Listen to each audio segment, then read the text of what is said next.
여러분 요즘 무더위가 계속되어서 건강들이 다 어떠신지 모르겠습니다.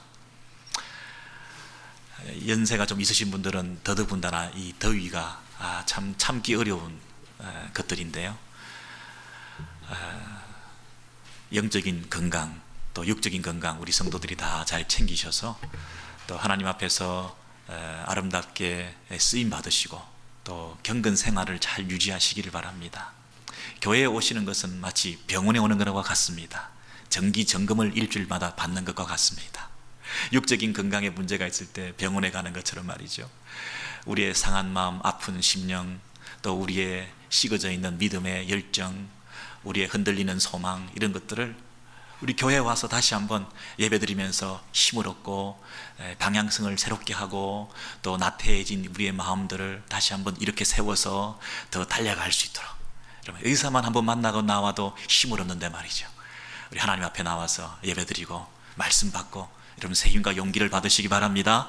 네, 아멘이십니까? 네. 의사가 이렇게 환자에게 말했습니다. 선생님은 그 환자에게 말합니다. 가만히 있으면 나을 병입니다.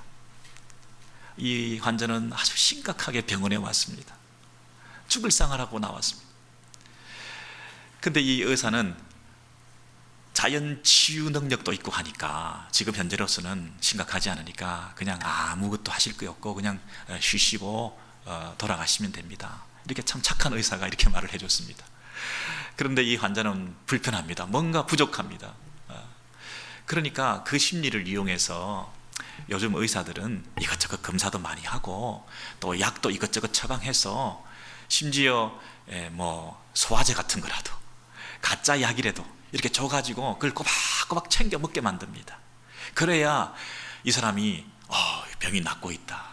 가만히 있어가지고 병이 나을 것 같지가 않고 하나님의 자연 치유 능력 가지고 내가 나을 거라고는 마음이 불편하고 조급하니까 빨리 뭔가 자꾸 챙겨 먹어서 내가 나을 수 있을 것 같아.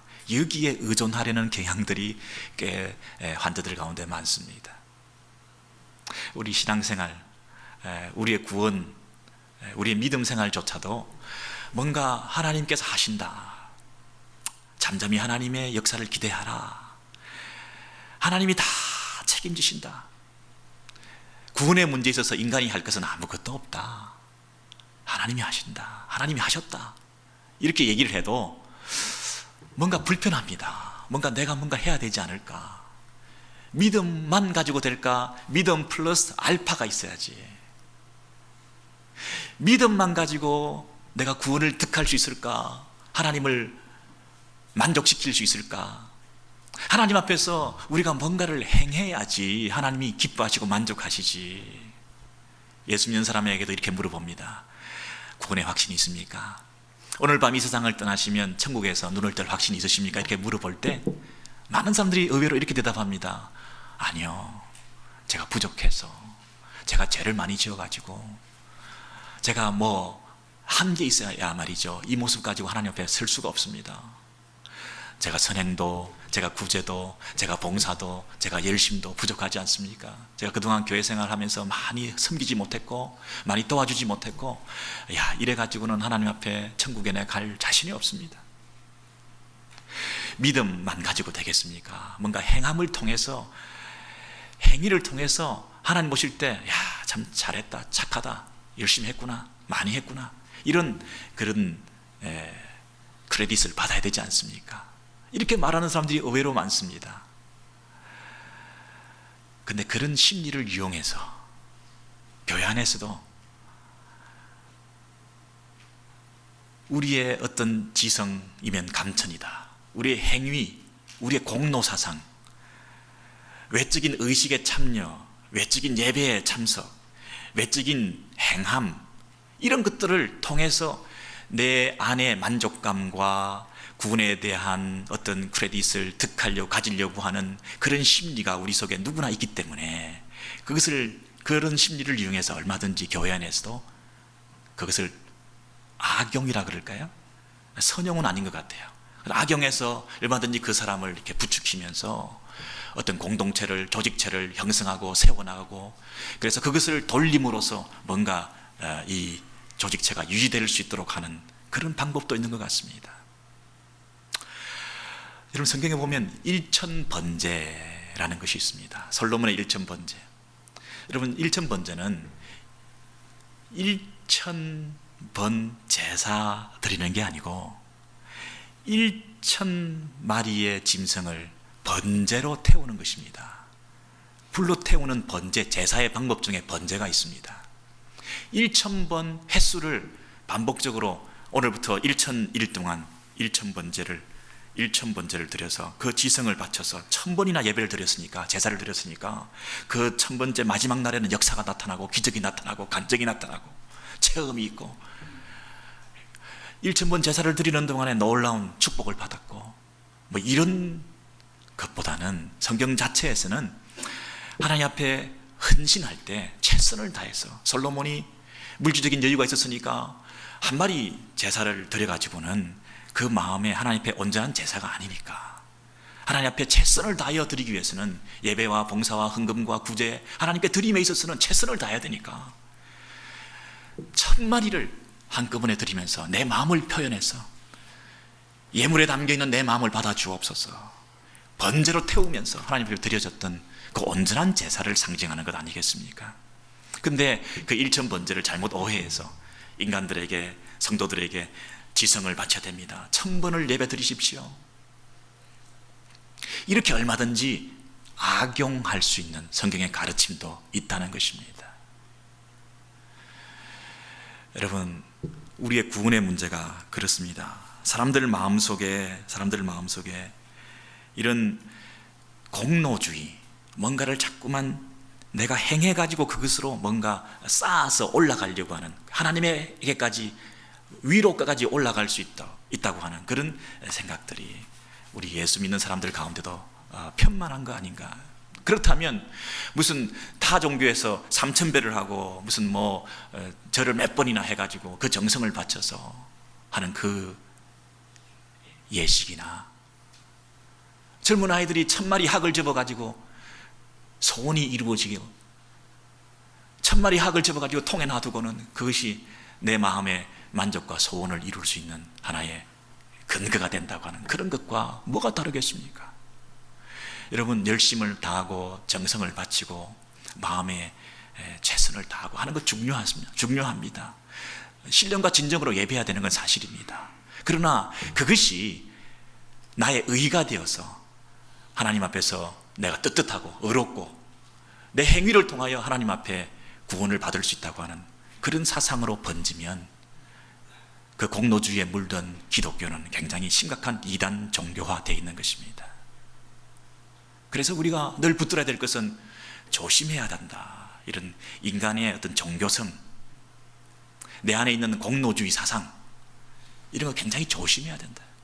그렇지 않으면 나도 모르게 그렇게 빠져들게 되고 나도 모르게 그렇게 악용당할 수가 있다.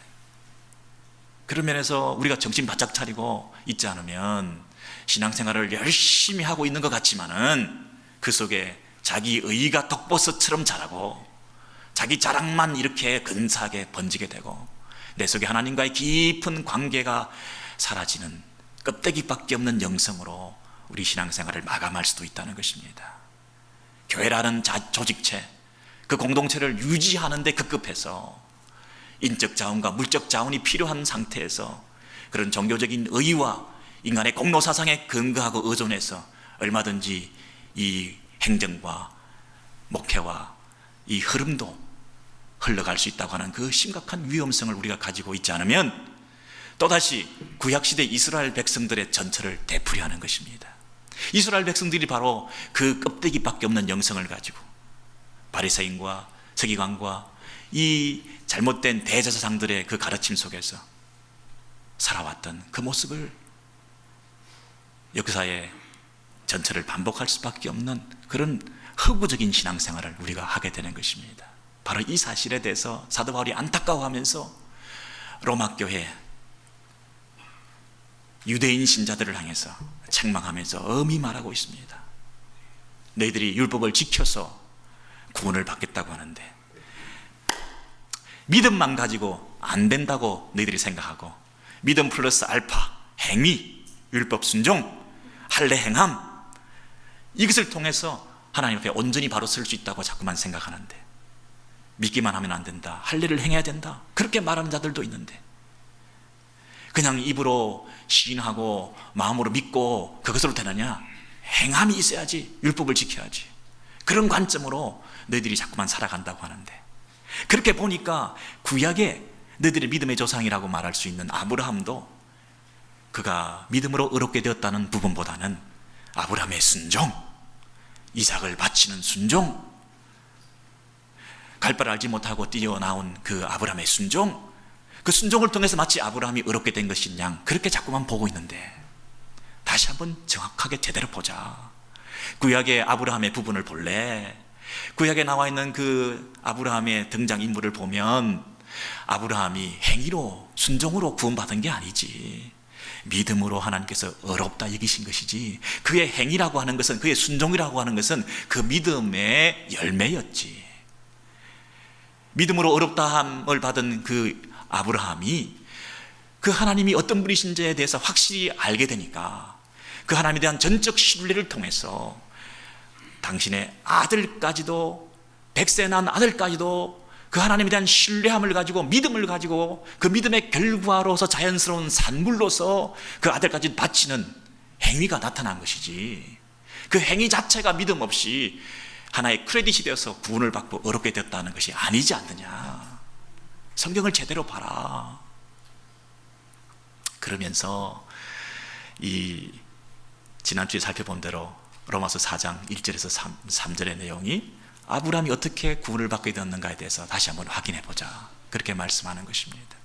여러분, 로마서 4장 1절에서 3절을 여러분 같이 한 목소리로 아브라함의 믿음을 생각하시면서 같이 읽습니다. 시작. 그런즉 육신으로 우리 조상인 아브라함이 무엇을 얻었다 하리요? 만일 아브라함이 행위로서 의롭다 하심을 받았으면 자랑할 것이 있으려니와 하나님 앞에서는 없느니라. 성경이 무엇을 말하느냐? 아브라함이 하나님을 믿음에 그것이 그에게 의로 여겨진 바 되었느니라. 아멘. 아브라함, 너희들의 민족의 조상인 아브라함도 행위로, 율법 지킴으로, 할례 행함으로 의롭게 된 것이 아니다. 아브라함이 언제 할례를 받았는 줄 아느냐? 믿음을 통해서 의롭다 이김을 받고 난 다음, 로마서 4장에 나와 있는 이 구절, 창세기 15장 나와 있는 그 다음 장, 16장 17장으로 넘어가서 십몇 년 후에 아브라함이 할례를 받았습니다. 할례를 무할례 시에 할례 받지 않은 상태에서 믿음으로 이미 의롭다함을 받았는데, 마치 할례 받아가지고 할례가 그를 의롭다함을 받게 된 증거인 양, 그렇게 오해하지 말라는 것입니다. 할례 받기 이전에 이미 믿음으로 의롭다함을 받았다는 겁니다. 여러분, 이스라엘 백성들이 율법을 언제 받았습니까? 율법을 시내산에서 받지 않았습니까? 그리고 아브라함이 100세에 아들 낳고, 그 다음에 아브라함의 후손들이 아브라함, 이삭, 야곱이 어디로? 어떻게? 애굽에 가서 400여 년 종살이하고, 그렇죠? 400여 년 종살이하고 난 다음에 출애굽에서 시내산에서 율법을 받았습니다. 그러니까 적어도 율법을 받았던 그 시내산에서의 시간과 이 아브라함 사이의 시간은 500년이라는 세월이 있습니다. 500년. 근데 율법을 받기 전에 이미 아브라함이 믿음으로 의롭다함을 받았습니다. 율법을 지켜서 의롭다함을 받는 게 아니라, 율법을 받기 전에, 너희들은 지금 자꾸만 율법을 지켜서 의롭다함을 받는데, 율법을 받기도 전에 이미 500년 전에 아브라함은 믿음으로 의롭다함을 받았는데, 어떻게 자꾸 생뚱맞게 율법을 지켜서 의롭다함을 받는다고 얘기하느냐? 율법도 있기도 전에, 할례도 받기 전에 아브라함은 믿음으로 의롭다함을 받았는데, 지금 그 얘기를 하는 것입니다. 아브라함 한 사람으로 부족하냐?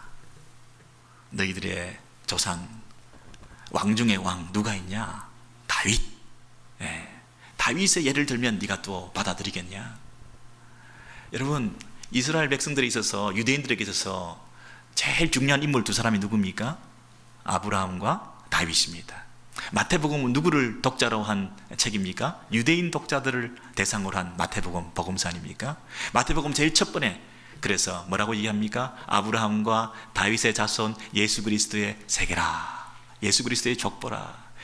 너희들이 귀하게 생각하고 존경하고 있는 아브라함과 다윗의 후손으로 온 예수 그리스도가 너희들의 참된 구원자다. 그 얘기를 유대인 독자들에게 소개시켜줬을 만큼 유대인 독자들에게 아브라함, 다윗 얘기하면 그냥 꼬리를 내리셔야 됩니다.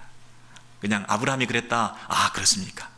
다윗이 그랬다 그러면 아멘, 그렇군요, 이렇게 해야 됩니다. 그래서 아브라함 얘기를 들고 난 다음에 사도 바울이 그들의 아킬레스건이라고 할 수 있는 다윗의 인물을 또 한번 픽업해서 다윗의 경우를 설명해 주고 있습니다.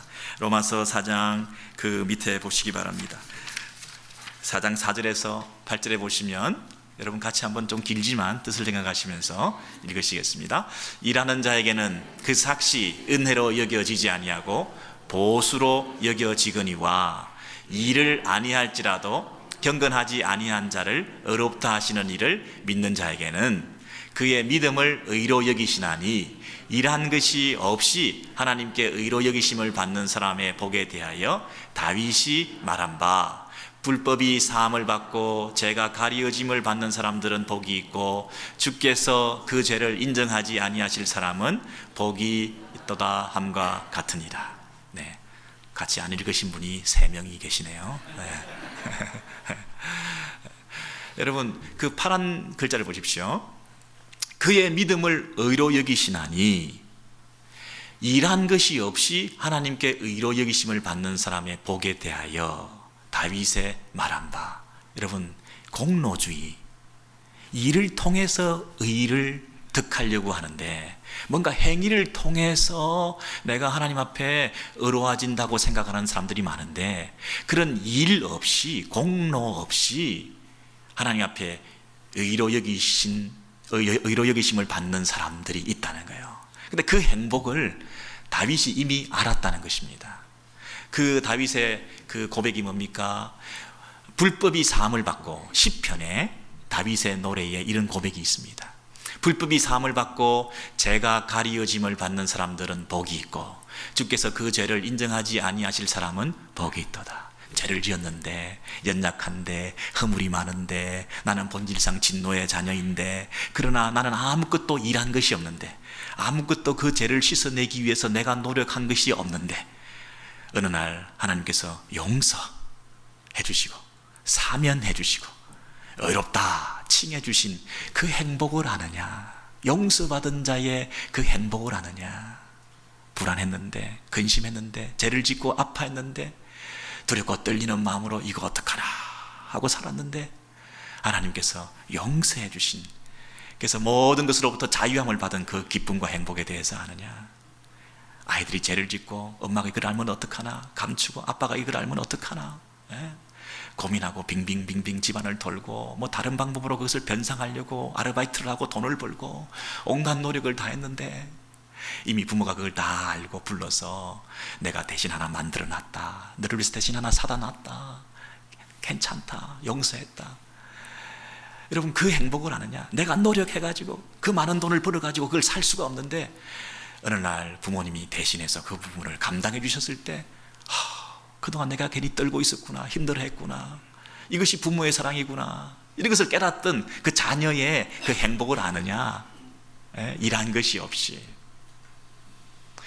여러분 우리가 죄를 지으면 자꾸만 그 이 죄 문제를 어떤 자기 노력으로 그것을 경감시켜 보려고 하지 않습니까?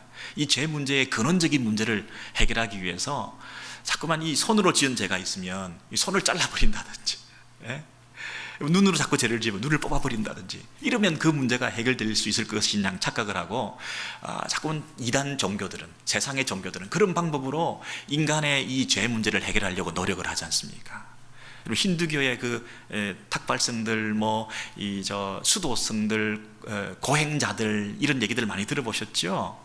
이 손으로 자꾸 죄를 짓게 되니까 이 손의 근육을 무력화시킵니다. 오히려 손을 약화시킵니다. 그래서 손을 아무것도 안 하고 들고 있는 거예요. 그러니까 손에 근육이 아무것도 없어요. 그리고 손톱도 안 자르고 계속 내버려 두니까 손 길이보다 손톱 길이가 더 길고, 이렇게 그냥 내버려 두는 사람들이 있습니다. 눈으로 자꾸 범죄를 하니까 어떻게 하느냐면 이분들은 해를 바라보면서, 태양을 바라보면서 눈이 멀 때까지 태양을 바라봅니다. 늘 고행을 하는 것입니다. 그렇게 해서 이 문제를 근본적으로 해결해 볼 수 있을까? 자꾸 언어적인 죄를 짓게 되면 칼로 이 혀를 꼽아버립니다. 그래서 스스로 정죄하고 심판을 스스로 집행해가지고 영원한 침묵을 선언합니다. 이렇게 해서 이 문제가 해결될 수 있을까? 유리 조각 위를 걸어가린다든지, 못 침대에 잔다든지, 이런 건 다반사로 그들이 하는 고행 아닙니까? 그런 것을 통해서 죄의 문제를 해결해 보려고 그렇게 막 노력을 하지만은, 여러분, 손목을 자른다고, 누나를 뽑는다고 음심과 탐심이 생기지 않습니까? 내 속에 이 더러운 것들이 막 자라나는데, 손톱이 이렇게 길다고 그게 무슨 의미가 있습니까? 여러분, 우리의 이 죄 문제가 인간의 노력으로, 공로로, 열심으로, 심지어 자기 학대로, 인간은요 선행으로 만족하지 못합니다. 하나님 앞에 선을 행하면 하나님이 나를 만족해 주실까 해서 막 선을 하고 구제하고 막 하는데, 그 행위로 만족하지 못하고 자학적 정세를 통해서 고행을 했으라도, 행위를 할 수 있는 모든 것을 다 동원했으라도, 자기 몸을 죽이는 학대 행위를 통해서라도 하나님 앞에 행위로 나아가려고 하는, 행위로 구원받으려고 하는 그 공로 사상이 우리 안에 뼛속 깊이 뿌리 박혀 있는 것입니다. 그런 노력을 해도 우리는 용서와 사죄의 은총을 입지 못하는데, 하나님 앞에 어렵다 칭함을 받을 수 없는데, 거룩하신 그 하나님 앞에 우리의 이 누더기 같은 의를 가지고 하나님 앞에 나아갈 수가 없는데, 웬 은혜인가? 하나님의 일방적인 사죄의 은총으로 용서받고 행한 것 없이 일한 것이 없이 하나님의 은혜로 구원받게 되는 이 행복에 대해서 아는가? 그 다윗이 그 얘기를 하는 것입니다. 일한 것이 없이 하나님께 의로 여기심을 받는 사람의 복에 대하여 다윗이 말한 바, 다윗이 이 체험이 있다는 것입니다. 제가 여러분 가운데도 이 은혜가 있게 될 줄로 믿습니다. 네, 여러분, 이 다윗의 경우를 보세요. 지금 다윗은 구약시대 언제 사람입니까? BC 1000년, BC 1000년 정도 되는 것입니다. 그리고 이 율법을 받은 것은 출애굽한 다음에 시내산에서 1400년, 1500년 정도 됩니다. 그리고 이 율법이 주어지기 전에 500년, 2000년, BC 2000년에 아브라함이 살았습니다. 성경 얘기도 재미없어하고 역사 얘기도 재미없어하고 저는 어떡하란 말이에요. 네. 막 졸리시는 눈을 막 억지로 참으려고 들으시고 막 애쓰시는 분들이 있는데 참 안타깝습니다. 힘을 내십시오. 여러분, 다윗이 몇 년? BC 1000년. 보세요. 아브라함이 처음에 율법을 받기 이전에 500년 전 사람입니다. BC 2000년, 2100년.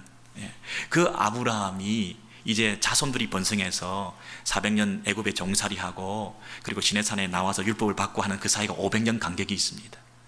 그리고 시내산에 율법을 받고 난 다음에 40년 광야 생활을 하고 가나안 땅에 들어가 가지고 다윗 왕국이 형성되고 그 다윗 시대까지 또 500년이라는 세월이 있습니다.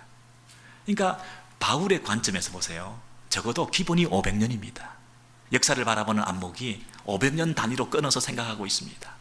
지금 율법을 1500년에 BC 1500년에 받아가지고 믿음으로 말미암아 의롭게 된다는 교리보다는 율법을 지킴으로 말미암아 의롭게 된다는 그 교리가 싹 틀 수 있는 그 율법을 받은 시기 이전 500년에 이미 아브라함은 율법을 지킴으로가 아니라 할례를 행함으로가 아니라 믿음으로 의롭다함을 받은 그 500년 전에 이미 아브라함이 산 증인으로 있다는 것입니다.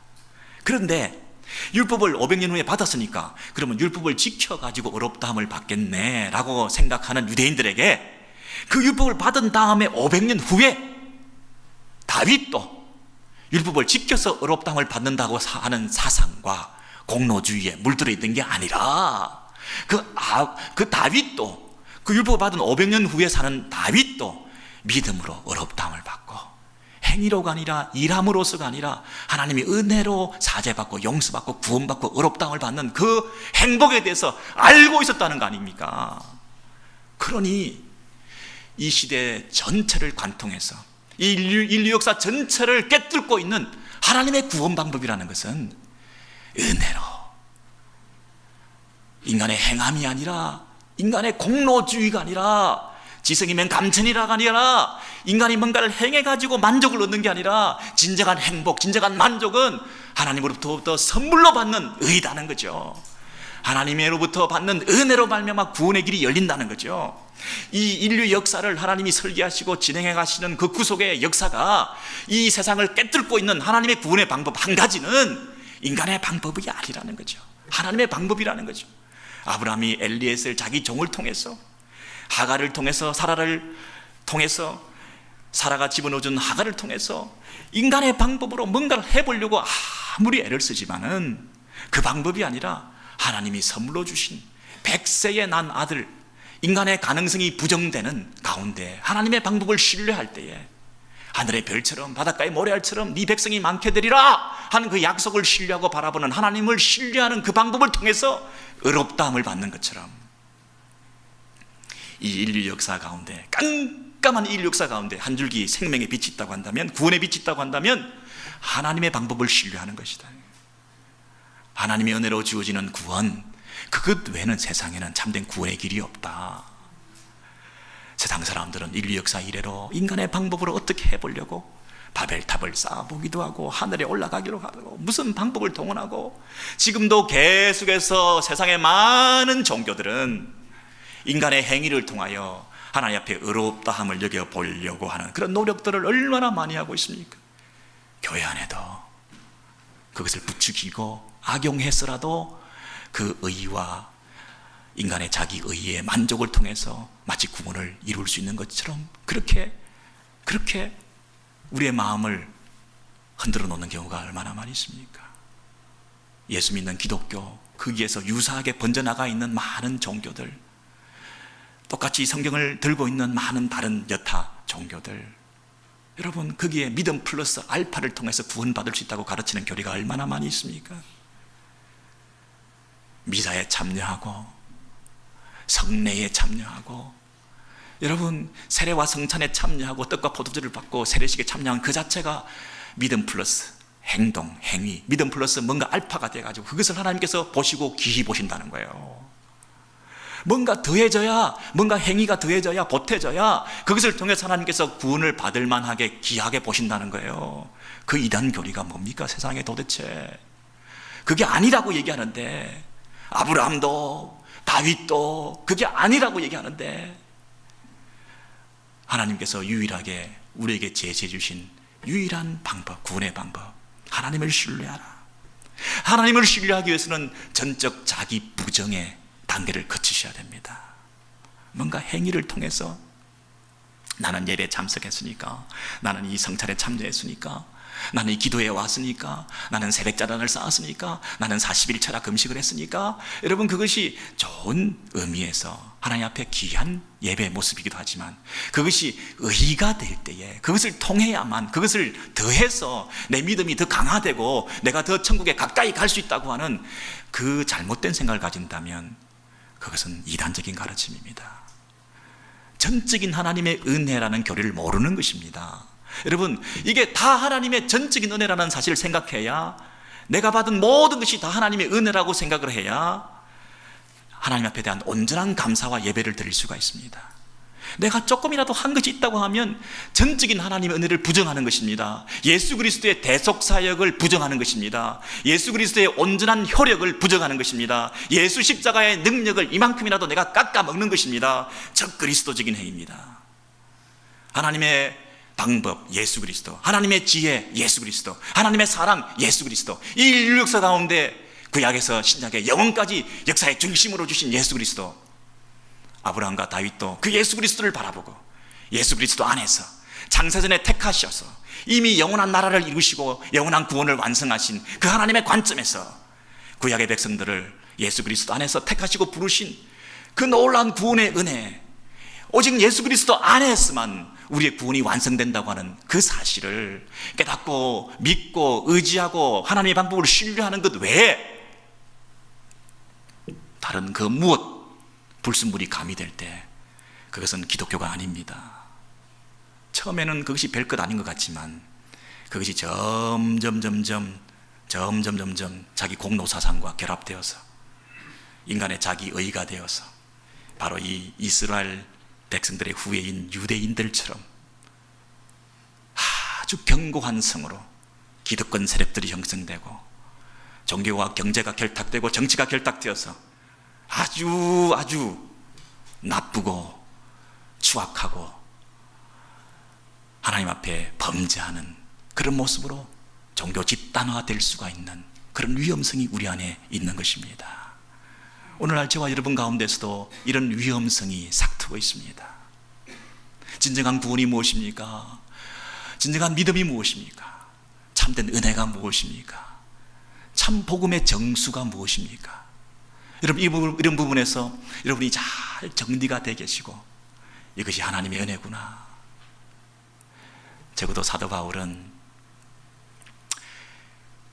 구약의 역사를 관통해서 볼 때 500년 단위로 기본으로 생각해서 하나님께서 이 인류 역사의 참 주인이시고 역사의 주권자 되심을 드러내셨습니다. 신실하신 하나님이 살아계십니다.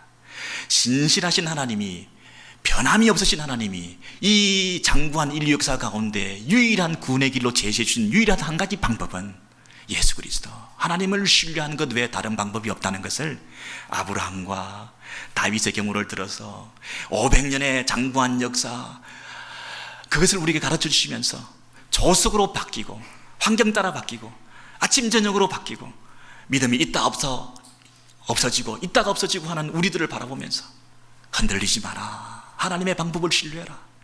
역사가 변개하고 역사가 무너지고 하늘과 땅이 무너진다 하더라도 하나님의 방법은 여전히 유효하다. 그 하나님을 신뢰해라. 네가 아브라함의 믿음을 가졌고 네가 다윗의 동일한 믿음을 가졌고 그 수천 년 이후에 동일한 믿음을 우리가 가져서 구원은 보장된 것이다. 하나님을 신뢰하는 하나님의 백성으로 구원의 감격을 노래해라.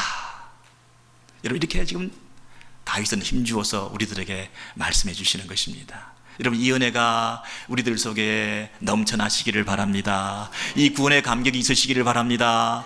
하나님 감사합니다. 이 고백이 있으시기 바랍니다. 나 같은 것을 아브라함과 다윗의 그 동일선상에서 구원의 대열과 반열에 나를 세워주셨군요. 내가 뭐 일한 것이 있어가지고 행위를 통해서 내가 구원을 가질 수 있었다고 한다면 나는 감히 그렇게 할 수도 없었지만 우리 모두는 죄인들인데 하나님의 일방적인 은혜로 우리가 다 하나님의 사랑과 은혜 가운데 구원받은 백성들이 됐군요. 하나님 감사합니다. 하나님 감사합니다. 세상은 그것을 모르고 있습니다. 아직도 바벨탑을 쌓고 있습니다. 교회 안에도 바벨탑을 쌓고 있습니다. 자기 의를 드러내고 있습니다. 선행을 강조합니다. 하나님의 전적인 은혜를 부정하고 있습니다. 믿음 플러스 알파를 통해서 더 하나님 앞에 가까이 나아갈 수 있다고 잘못 가르치고 있습니다. 하나님, 이 시대의 교회들을 일깨워 주시고 진정한 믿음과 하나님의 사랑에서 바르게 깨달을 수 있도록 도와주시고 이 복음을 제대로 전파하는 우리 교회 되게 해 주옵소서. 여러분, 이렇게 기도하셔야 됩니다. 사랑 나눔 집회는 11월 2일, 3일, 4일 여러분, 이 복음을 전하는 집회입니다. 오직 예수. 뭐 늘 아는 복음인데 뭐 다 아는 것 같은데 이 복음의 진정성을 가지고 진정한 구원의 은혜에 대해서 감격한 사람들이 이 복음을 전하지 않고서는 견딜 수 없는 그 마음의 감격과 열정을 가지고 공로주의에 물들고 세속주의에 물들어 있는 많은 사람들을 향해서 이 복음만이 진정한 구원이다. 인류 역사 가운데 유일한 구원의 방법은 신실하신 하나님이 제시해 주신 한 가지 방법밖에 없다. 500년을 단위로 끊어서라도 흔들림 없이 변함없이 불변하는 그 하나님의 구원 교리가 있다. 아브라함을 믿느냐, 다윗을 믿느냐, 그 아브라함과 다윗이 가졌던 믿음을 너희들도 가져야 된다. 진정한 구원의 길을 우리가 소개하고 전달하고 또 우리가 자랑할 수 있는 우리 하나님 나라의 백성, 우리 오렌지교회 성도들 되시기를 소원합니다. 여러분, 이 율법 속에 우리의 구원이 어떤 방법으로 가능한가에 대해서 이미 율법을 주셨을 때 잘 설명하고 있습니다. 여러분, 출애굽기 20장을 한번 보시겠습니다. 출애굽기 20장 25절에 보시면 율법 속에 율법을 받았을 때 그 율법 내용 가운데 이런 말씀이 있습니다. 내가 내게 돌로 제단을 쌓거든. 하나님께서 하시는 말씀입니다. 너희들이 이스라엘 백성들아, 너희들이 나에게 하나님 앞에 돌로 제단을 쌓거든 다듬은 돌로 쌓지 말라. 내가 정으로 툴로 그것을 쪼면 너희들이 그것을 쪼아가지고 돌을 다듬으면 내가 그걸 부정하게 여길 거다, 이렇게 말씀하셨습니다. 하나 더 보시겠습니까? 신명기 27장 5절에서 말씀을 보시면 또 거기서 내 하나님 여호와를 위하여 제단 곧 돌단을 샀되 그것에 철기를 대지 마라. 철기를 대지 마라. 너는 다듬지 않은 돌로 내 하나님 여호와의 제단을 쌓고 그 위에 내 하나님 여호와께 번제를 드릴 것이며 또 화목제를 드리고 거기에 먹으며 내 하나님 여호와 앞에서 즐거워하라. 여러분, 하나님께 앞에 나아갈 수 있는 유일한 길은 율법을 지켜서가 아니라 예배를 통해서, 제단의 제사를 통해서 하나님과의 관계가 회복될 수 있고 화목제를 드림으로 하나님과 우리가 화목할 수 있는 길이 있는 것입니다. 이미 구약에서부터 율법을 지켜서 하나님 앞에 화목하게 되고 의롭게 되는 게 아니라 예배를 통해서, 제단의 제사를 통해서 하나님 앞에 화목할 수 있는 길이 열리게 되어 있는 것입니다. 그런데 그 화목제를 드리는 돌단을 쌓을 때 그 돌단을 쌓는 재료와 돌단의 방법이 어떻게 해야 된다고요? 철기로 다듬은 돌로 매끄럽게 그렇게 정성을 들여서 공교하게 그렇게 단을 쌓지 말라. 최소화하라. 공로주의에 물들까 두렵다. 너희들이 정성을 바쳐서 돌단을 쌓아서 다듬어 가지고 하나님 앞에 나아가서 더 하나님 앞에 가까이 나아갈 수 있다고 착각할까 봐 두렵다는 겁니다.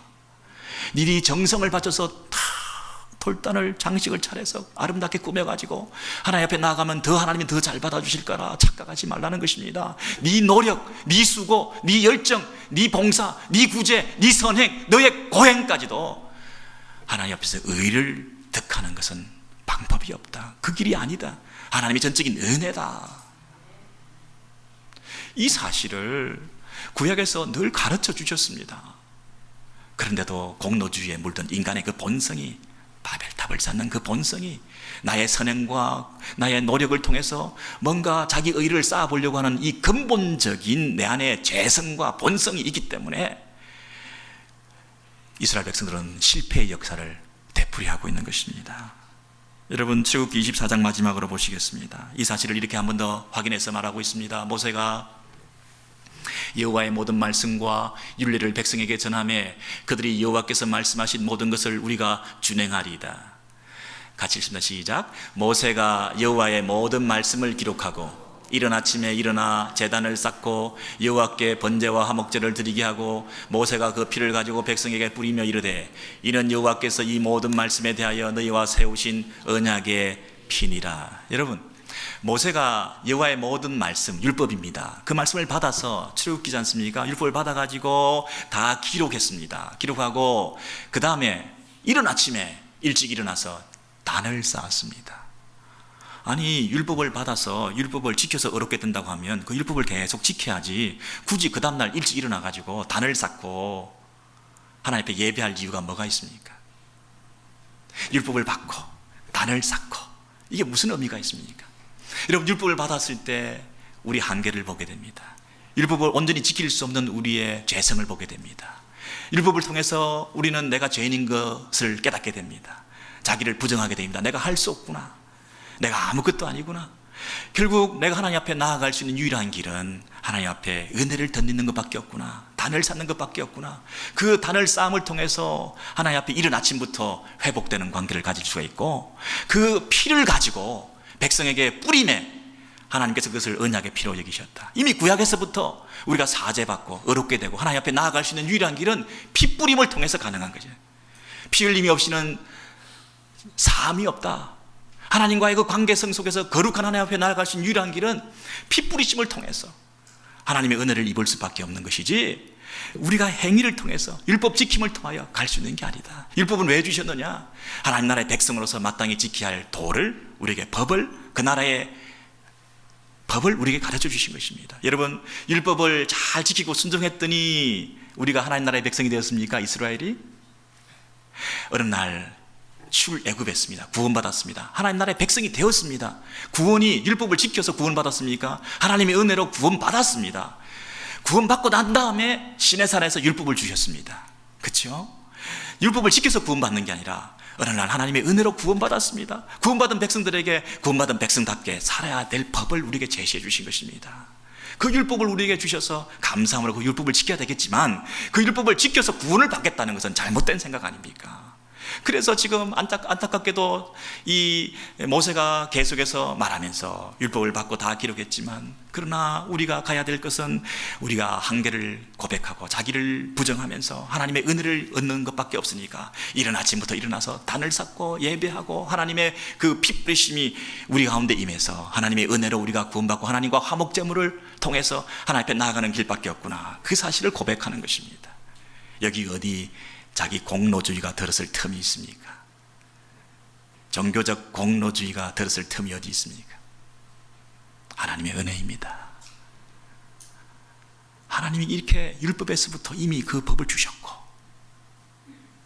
이미 그 율법 받기 전 500년부터 아브라함을 통해서 그렇게 구원해 주셨고, 율법을 받았지만 율법을 통해서 율법을 지킴으로 구원받는 게 아니라 동일한 다윗의 믿음을 통하여 구원받는 그 구원의 교리를 아브라함, 다윗 그렇게 허락해 주셨고, 오늘 이 시대에 우리에게도 2000년 전에 로마 교회 성도들 가운데도 그것을 잘못 알고 오해하고 흔들리고 있는 그 로마 교회, 지금부터 2000년 전에 그 교회를 향해서도 교회 안에 있는 유대인 신자 할례를 지키고 행위를 통해서 뭔가 더 하나님 앞에 거룩하고 의로워질 수 있다고 착각하고 있는 그들에게 하나님의 전적인 은혜가 뭔지 아느냐? 인류 역사 이래로 하나님께서 우리에게 베풀어 주신 유일한 구원의 길이 뭔지 아느냐? 너희 속에 있는 그 불순물들, 자기 의 씻어내야 된다. 할례, 징표, 자기 자랑 다 씻어내야 된다.